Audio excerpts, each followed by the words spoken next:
കേരളത്തിൽ കാലവർഷം എത്തി. ഇത്രയും നേരത്തെ കാലവർഷം എത്തുന്നത് 15 വർഷത്തിന് ശേഷമാണ്. 27-ന് കാലവർഷം എത്തുമെന്നായിരുന്നു കണക്കുകൾ സൂചിപ്പിച്ചിരിക്കുന്നത്. പക്ഷേ വളരെ മുൻപ് തന്നെ കാലവർഷം കേരള തീരത്ത് എത്തിയിരിക്കുകയാണ്. ടിൻഡു ദാസാണ് ചേരുന്നത് കൂടുതൽ വിവരങ്ങളുമായി. ടിൻഡു, കാലവർഷം എത്തിയിരിക്കുന്നു. സംസ്ഥാനത്ത് ഇത്രയും നേരത്തെ കാലവർഷം എത്തുന്നത് 15 വർഷത്തിന് ശേഷമാണ് എന്നുള്ള ഒരു പ്രത്യേകത കൂടിയുണ്ട്. 27-ന് കാലവർഷം എത്തുമെന്നായിരുന്നു നേരത്തെ കണക്കുകൾ സൂചിപ്പിച്ചിരുന്നത്. പക്ഷെ അതിനേക്കാളും വളരെ മുൻപ് തന്നെ കാലവർഷം എത്തിയിട്ടുണ്ട് എന്നുള്ള റിപ്പോർട്ടുകളാണ് ഈ ഒരു ഘട്ടത്തിൽ പുറത്തേക്ക് വരുന്നത്. സംസ്ഥാനത്ത് വ്യാപക മഴയും നാശനഷ്ടങ്ങളും നടക്കുന്നു എന്നതും ഏറ്റവും പ്രധാനപ്പെട്ട വാർത്ത. അതോടൊപ്പം കൂടുതൽ തിരുവനന്തപുരത്ത് അടക്കം നാശനഷ്ടങ്ങൾ ഉണ്ടാകുന്നു. 30ഓളം വീടുകൾ ഭാഗികമായും 12ഓളം വീടുകൾ പൂർണ്ണമായും തകരുന്ന സാഹചര്യം. ശരി, ടിൻഡു ദാസ് ചേരുന്നുണ്ട്. ടിൻഡു, കാലവർഷം കേരളത്തിൽ എത്തിയിരിക്കുന്നു. വളരെ വേഗമാണ് ഈ വർഷം എത്തിയിരിക്കുന്നത്. 15 വർഷത്തിന് ശേഷമാണ് ഇത്തരത്തിൽ നേരത്തെ കാലവർഷം എത്തുന്നത്.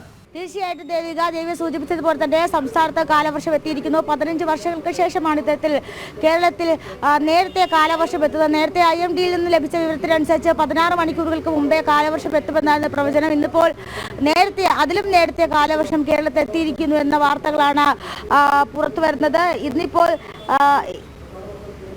ഇന്നിപ്പോൾ മെയ് 24 അതായത് 3 ദിവസങ്ങൾക്ക് മുന്നേ തന്നെ സംസ്ഥാനത്ത് കാലവർഷം എത്തിയിരിക്കുന്നു.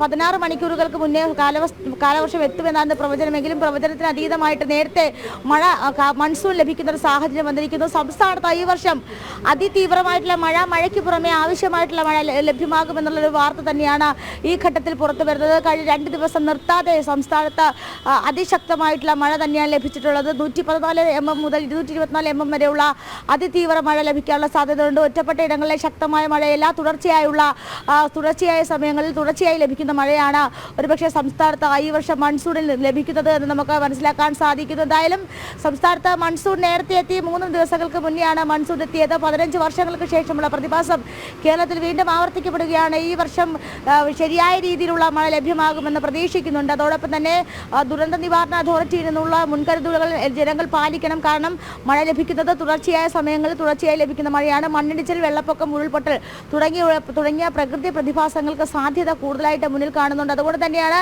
കഴിഞ്ഞ 2 ദിവസങ്ങൾക്ക് മുമ്പ് വടക്കൻ ജില്ലകളിൽ റെഡ് അലേർട്ട് പ്രഖ്യാപിച്ച സമയത്ത് ദുരന്ത നിവാരണ അതോറിറ്റിയുടെ വാർണിംഗ് ബെല്ലുകൾ മുഴങ്ങിയത്. അപ്പോൾ അത്തരത്തിൽ അതീവ സുരക്ഷയോടെ അതീവ തീവ്ര മുന്നറിയിപ്പോടുകൂടിയാണ് സംസ്ഥാനം മുന്നോട്ട് പോകുന്നത്. റവന്യൂ വകുപ്പിന്റെ ഭാഗത്ത് നിന്ന് ഇതുവരെ ആയിട്ടുള്ള മുന്നൊരുക്കങ്ങൾ വിലയിരുത്താനായിട്ട് ഇന്ന് KSDMയിൽ ചേർന്ന യോഗത്തിൽ റവന്യൂ വകുപ്പ് മന്ത്രി K രാജൻ അല്പസമയങ്ങൾക്കുള്ളിൽ ഇവിടെ എത്തിച്ചേരും.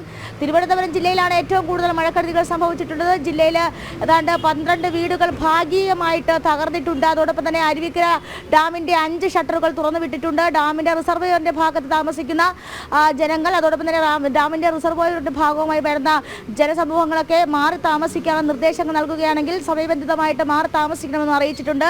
ദേവർകോട്, അമ്പൂരി മേഖലകളിൽ മരങ്ങൾ കടപുഴകി വീഴുകയും അതോടൊപ്പം തന്നെ നെയ്യാറ്, കരവനയാറ്, കിള്ളിയാറ് തുടങ്ങിയ പ്രധാനപ്പെട്ട നദികൾ കരകവിഞ്ഞൊഴുകാനുള്ള സാഹചര്യം മുന്നിൽ കാണുന്നുണ്ട്. ഈ സാഹചര്യങ്ങളൊക്കെ മുന്നിൽ കണ്ടുകൊണ്ട് അതീവ ജാഗ്രതാ നിർദ്ദേശങ്ങൾ പാലിക്കണം.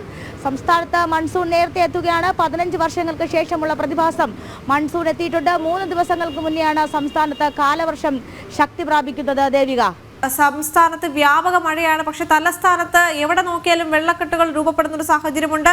മാത്രമല്ല ഈ ഒരു ഘട്ടത്തിൽ മാർഗനിർദ്ദേശങ്ങൾ വരുന്നുണ്ടോ ടിൻഡു? അതുമായി ബന്ധപ്പെട്ട് എന്തെങ്കിലും അറിയാൻ സാധിക്കുന്നുണ്ടോ?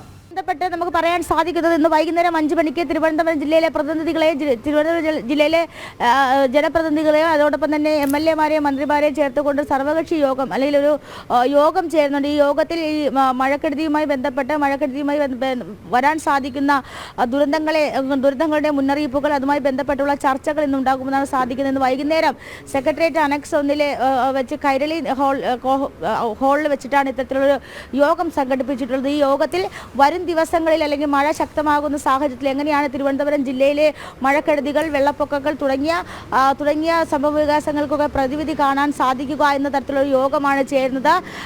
ഇതിന് മുന്നോടിയായി തന്നെ നഗരസഭയുടെ ഭാഗത്തു നിന്ന് യോഗം ചേരേണ്ടതാണ്. കാരണം മഴക്കാലപൂർവ്വ ശുചീകരണ പ്രവർത്തനങ്ങളൊന്നും തിരുവനന്തപുരം ജില്ലയിലെ നഗരസഭയ്ക്ക് കീഴിൽ വരുന്നിടത്തൊന്നും ചെയ്തിട്ടില്ല. അപ്പോൾ അത്തരം പ്രവൃത്തികളൊക്കെ പൂർത്തിയാക്കേണ്ടതായിട്ടുണ്ട്.